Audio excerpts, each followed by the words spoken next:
बढ़िया है। तुम बताओ, तुम्हारा क्या हाल है? हम भी ठीक हैं। कभी समय मिले तो आओ संध्या को बैठें और बात करें। समय की तो बात ही मत करो। तुम तो जानती हो मेरा इतना बड़ा परिवार है, ऊपर से अंधेरा होने के बाद बाहर ना निकलने देने। अब तुम ही बताओ, इन सब के बाद मैं किसी और के काम के लिए समय कैसे निकालूं? तुमसे ज्यादा आजादी तो पिंजरे में बंद चिड़िया की होती है। हम दोनों तो अपने अपने पति के साथ बिना किसी रोक टोक के अकेले रहते हैं। मैं तो तुम्हें भी यही सलाह देती हूँ, समय रहते अपने पति को लेकर अपने परिवार से अलग हो जाओ। यही तो समस्या है आजकल की। जहाँ बात हल्की सी रोक टोक सुनने को मिले या बढ़ती जिम्मेदारियां दिखे, वहाँ बात आ जाती है अलग होने की। क्या बड़ी घर की जिम्मेदारियां नहीं संभाल सकती? देखिए, घर में पाबंदी आप ही की सुरक्षा को ध्यान में रखकर लगाई जाती है। अलग होना समस्या का निवारण नहीं, बल्कि सबको साथ मिलकर और साथ रहने में ही समझदारी। हाँ भाई साहब, आपने सच ही कहा। अब मैं अपने परिवार को साथ रखने का पूरा प्रयास करूंगी। यह है श्रीकंठ, बेनी माधव सिंह के बड़े बेटे, जिन्होंने बीए इन्हीं दो शब्दों में अपने नेत्र प्रिय गुणों को न्यौछावर कर दिया है। अब एक दफ्तर में नौकरी करते हैं। परंतु अंग्रेजी डिग्री के अधिपति होने पर भी यह सामाजिक प्रथाओं के विशेष प्रेमी है। इनका विवाह खुददार रूप सिंह की पुत्री आनंदी के साथ हुआ, जो एक उच्च कुल की लड़की है। दृश्य 2। अरे भाई साहब, आप तो बड़े अमीर हैं। मैंने तो सुना है कि इस गांव का पक्का तालाब और मंदिर आपके दादा ने बनवाया था। वह तो पुरानी बात रही साहब। अब तो हमारी वार्षिक आय 1000 रुपये भी नहीं। हमने अपनी आधी से अधिक संपत्ति वकीलों को जो भेंट कर दी है, उससे क्या हुआ? आपका परिवार तो दिल से धनी ही है, इसलिए हमने अपनी सबसे प्रिय बेटी का विवाह आपके बेटे के साथ किया। सही कहा आपने। पहले आनंदी को यहाँ के अनुसार ढलने में समय लगा। उसे आपके आलिशान घर की टीम टांग की जो आदत थी, मगर अब वह हमें समझ चुकी है। हमारी घर की एक अमूल्य सदस्य है। ऐसी ही है हमारी बेटी आनंदी। भाभी, जरा जल्दी आओ ना, मेरी कसरत का वक्त निकला जा रहा है। हाँ हाँ आई, कहो क्या हुआ? बड़ी जोरों की भूख लगी है, ये चिड़िया पका दो, मैं तब तक कुछ कसरत कर लूं। यह है लाल बिहारी, बेनी माधव सिंह के छोटे बेटे। श्रीकंठ से बिल्कुल विपरीत, दोहरे बदन के सजीले जवान।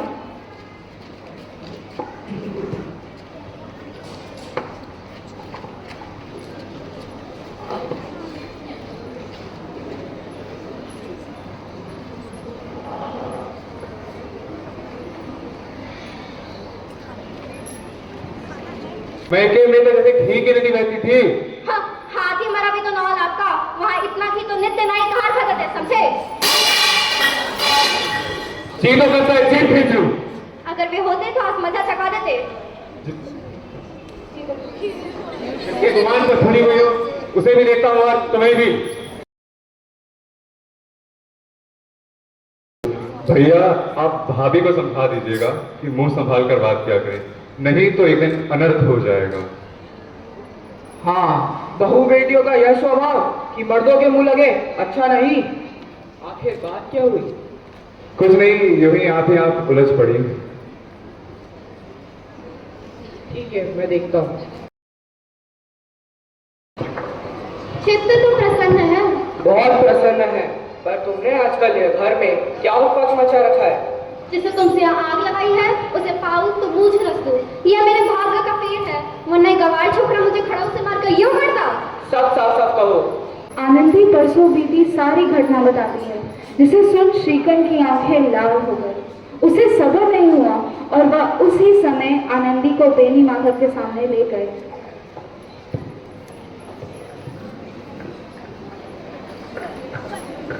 दादा, अब मेरा इस घर में निर्वाह न होगा। मैं दूसरों का नौकर बाहर, घर पर नहीं रहता, और यहाँ मेरे पीठ पीछे स्त्रियों पर खड़ा और जूतों की बौछार होती है, और मैं मुंह ना खोलूं। बेटा, तुम बुद्धिमान होकर ऐसी बातें करते हो। स्त्रियां इसी तरह घर का नाश कर देती है, उनको अधिक सर चढ़ाना अच्छा नहीं। लाल बिहारी आखिर तुम्हारा ही भाई है, लाल बिहारी को मैं अपना भाई न मानता। स्त्री के पीछे? जी नहीं, उसकी क्रूरता और अविवेक के कारण। इसी बीच में गांव के और कई सज्जन तरह तरह के बहाने बनाकर बाहर आ बैठे। कई स्त्रियों ने जब यह सुना कि श्रीकंठ सिंह पत्नी के पीछे पिता से लड़ने पर तैयार है तो उन्हें बड़ा हर्ष हुआ। दोनों पक्षों की मधुर वाणियां सुनने के लिए उनकी आत्माएं अकुलाने लगी। बेनी माधव सिंह पुराने आदमी थे।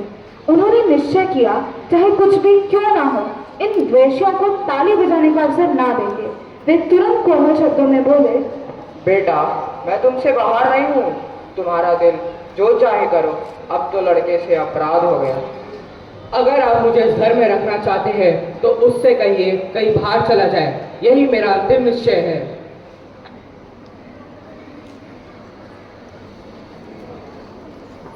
लाल बिहारी ने दरवाजे की चौखट पर खड़े सारी बातें सुन ली थी।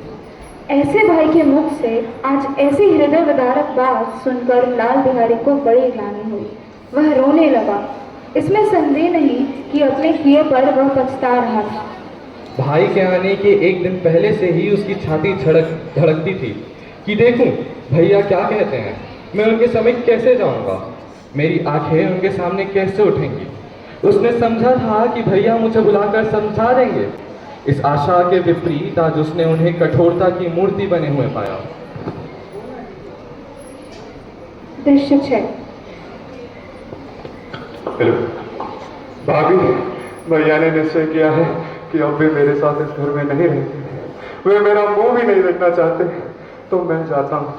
उन्हें फिर मुंह ना दिखाऊंगा। मुझसे जो कुछ अपराध हुआ उसे क्षमा कर। मैंने ही लाल की शिकायत की थी, लेकिन अब मेरा मन पछता रहा है। मुझे तनिक भी ध्यान नहीं था कि यह बात इतनी बिगड़ जाएगी, और अब मैं अपने ही परिवार को टूटता हुआ पा रही हूँ। पता नहीं इतने गर्म क्यों होते हैं। सुनिए, लाल बाहर खड़े रो रहे हैं। तो मैं क्या करूं? भीतर बुला लो, कहीं ऐसा ना हो कि वह चल दे। भाभी, भैया से मेरा प्रणाम कर दीजिए। मैं उन्हें अपना मुंह न दिखाऊंगा। रुको लाल, कहाँ जा रहे हो? जहाँ कोई मेरा मुंह न देखे। मैं तुम लोगों के साथ रहने योग्य नहीं। तुम्हें मेरी सौगंध, एक पग भी आगे ना बढ़ाना, जब तक मुझे यह विश्वास न हो जाए कि भैया का मन मेरी ओर से साफ हो गया। मैं इस घर में कदापि ना रहूंगा। सुनो लाल, जो पहले हुआ उसे भूल जाओ। अगर ईश्वर चाहेंगे तो ऐसा अवसर दोबारा न आएगा।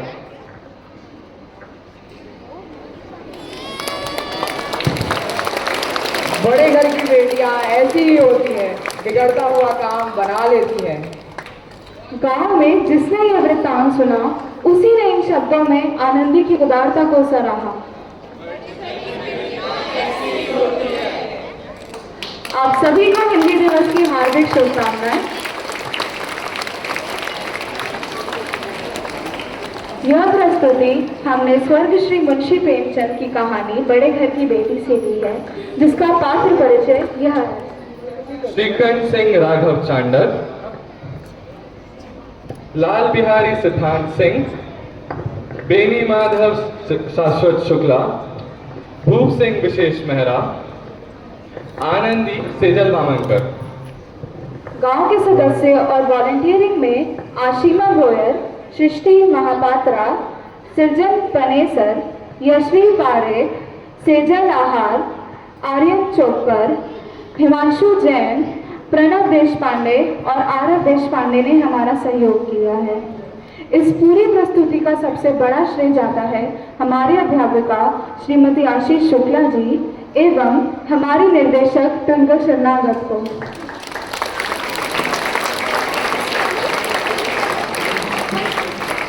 नरेशन में मेरा साथ दिया है प्रखर सिंह ने और अनुमिता शर्मा ने।